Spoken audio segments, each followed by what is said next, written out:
The harrowing survival of Grace begins in the dead of night. She sits trembling on the steps of a grand estate, drenched in blood and smoking a cigarette as police surround the perimeter. Inside, a chaotic stampede has just settled, leaving the elite Domas family completely wiped out. After questioning by an officer, Grace's body gives out and she collapses unconscious. Rushed to the hospital under heavy guard, her heart briefly stops.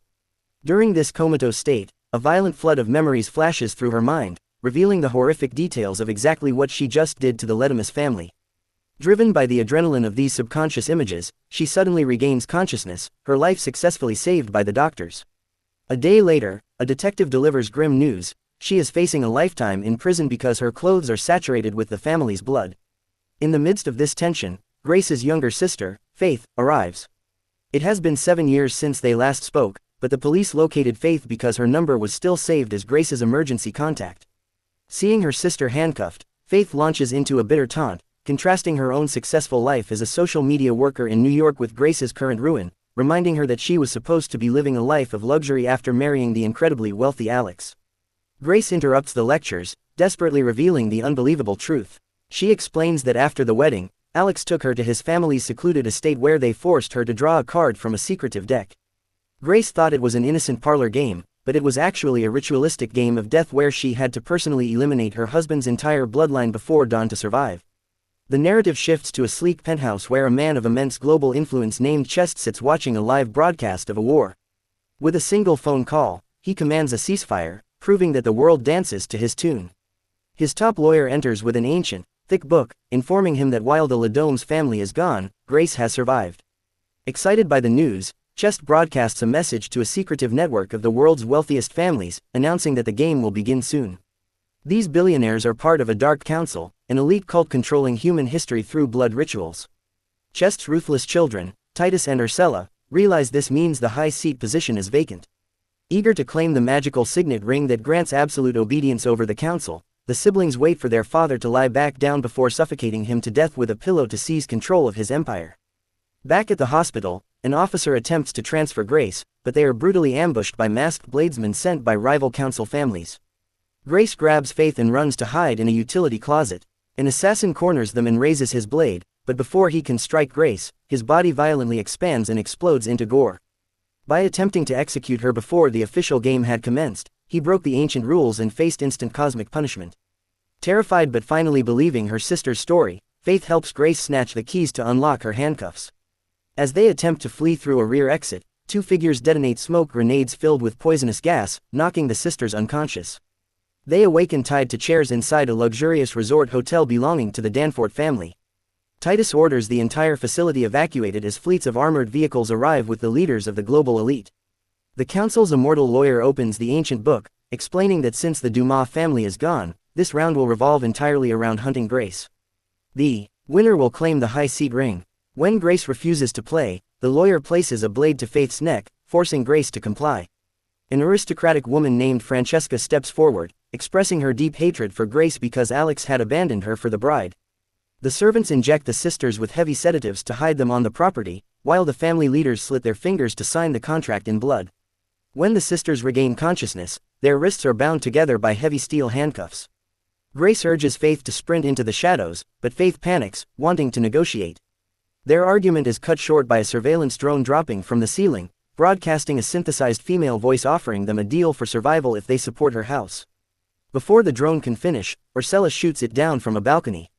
Grace drags her sister deep into the dense forest bordering the property, only to discover that the entire woods are enclosed by a monolithic concrete wall, making escape physically impossible. Ursula and Titus hunt them through the trees, forcing the sisters to hide behind a pile of lumber. Titus spots them and swings a spiked club at Faith, but Grace throws her body over her sister, taking the brutal blow to her shoulder. Titus tackles Grace and begins strangling her, prompting Faith to find her courage and batter him with a heavy branch.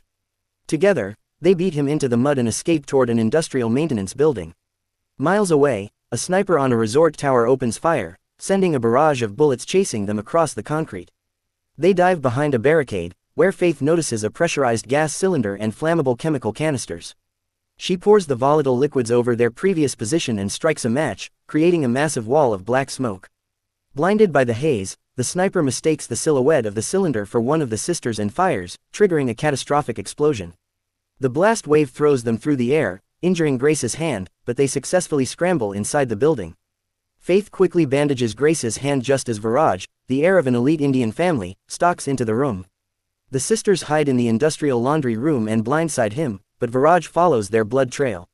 Hearing the loud grinding sound of a pipe-cutting machine being used by the sisters to sever their handcuffs, Viraj lunges with a machete. The sisters launch a savage counterattack with iron pipes, overpower him, and stuff his body into a massive industrial washing machine, turning the spin cycle on until he dies. Grace retrieves his satellite phone and dials the police, but the call is intercepted by Ursula, who has hacked the grid. Pretending to be a dispatcher, Ursula instructs them to run directly to the main western gate.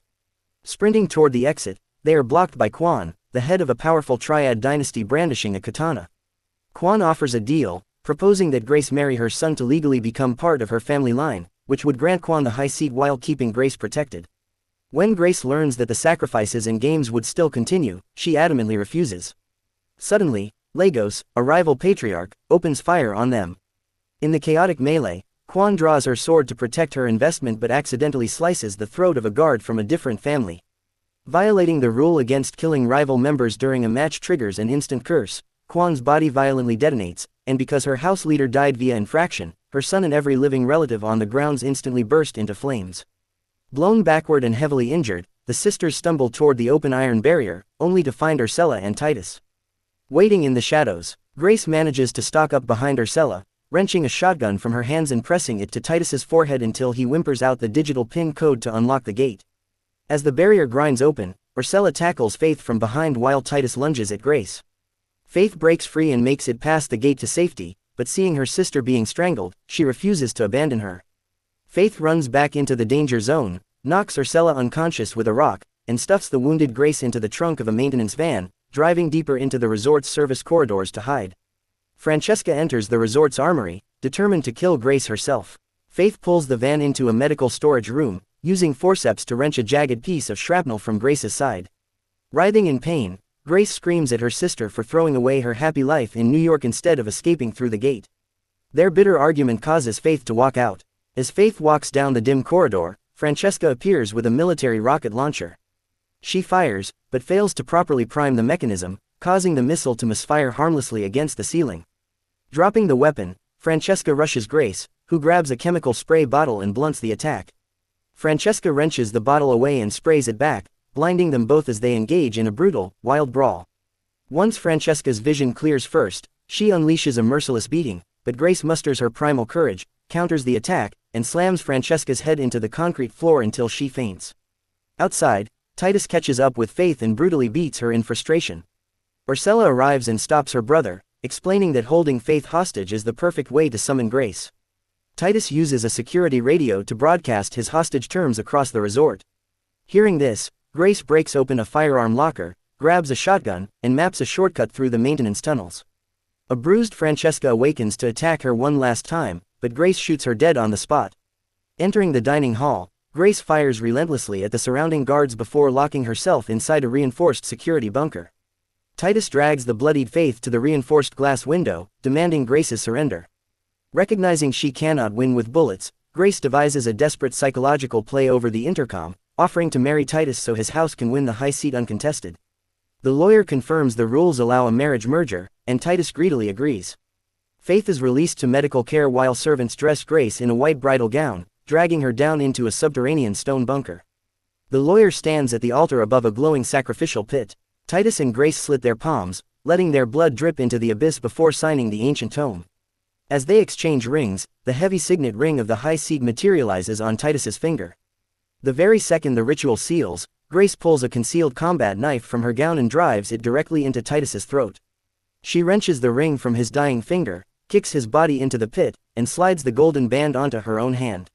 The subterranean bunker goes silent as the ancient magic flows through Grace, granting her absolute sovereignty. She commands the remaining cult members to bow, and the unseen spiritual force crushes them to their knees. Looking down at them with disgust, Grace announces her abdication and hurls the priceless ring into a boiling chemical cauldron. The magical thrall snaps, and the billionaires lose their minds to greed. They completely forget about Grace, sprinting forward and violently butchering each other to retrieve the ring from the cauldron. Grace slips away from the altar, pulling Faith to her feet as they run for the exit. Because the family leaders broke the match rules by murdering one another, the ancient occult curse activates at maximum capacity, causing the bodies of every remaining cult member to violently expand and detonate into geysers of blood.